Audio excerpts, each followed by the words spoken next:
How's it going, guys? This is my pear tree grafted to an apple. It's grafted directly to Pacific crab apple, and I don't know the variety of this pear. I know it's compatible with apple. It's kind of early. It looks similar to Yubaline pear, but it's not Yubaline. It's a little bit different.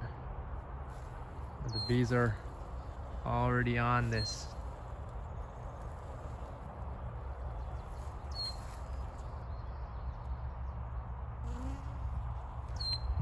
So I don't know the variety, but it's very compatible with apple. As you see, it's growing really nicely, even though I thought it was gonna die last year.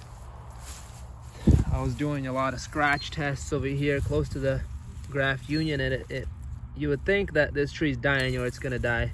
This is what it looked like last year, but if I scratch deeper past that brown, it still seems like it's alive. And there are live sections here and there around here, so I don't know how this thing is surviving. Somehow it's surviving. You can see there's the graft union.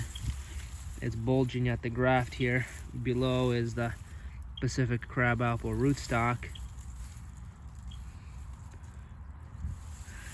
So I think one of the things that made this a success was if you want to convert an apple tree to a pear completely, and you have no apple whatsoever on the tree, and you just want the pear, then there's not enough nutrients flowing back down to the roots past the graft union.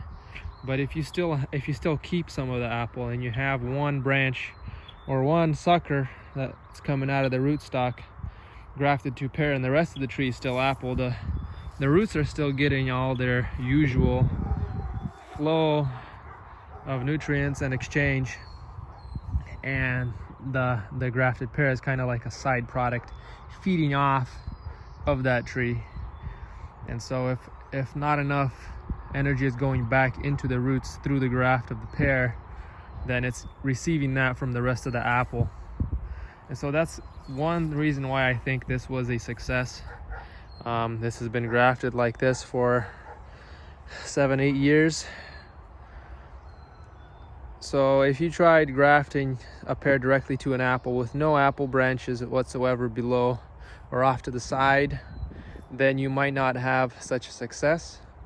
But either way, it's still not recommended for a long-term tree, because as you see, I thought it was going to die last year, but it survived, and it's somehow surviving.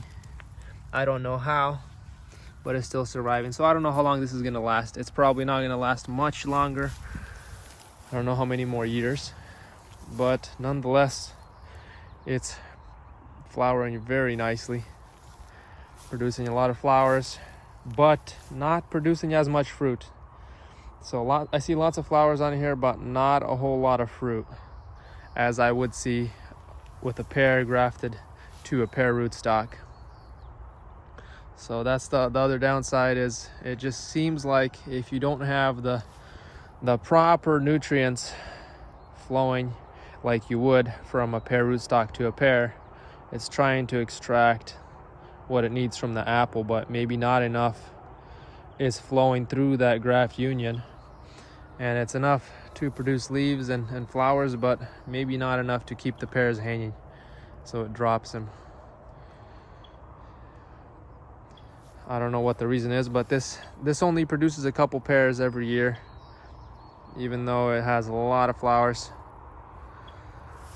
So for experimentation purposes, it's fun.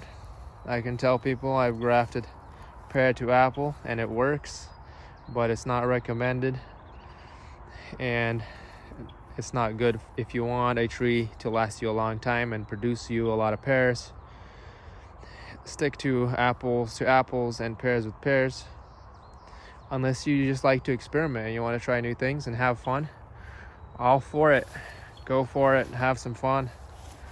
Just make sure you have some solid trees that are going to produce you some fruit before you start experimenting. Make sure you got some fruit that you can eat and stuff that is reliable in your area, reliable varieties. Same thing goes for varieties. If you want to plant some fruit trees and you have a small backyard, please choose something productive and disease resistant first.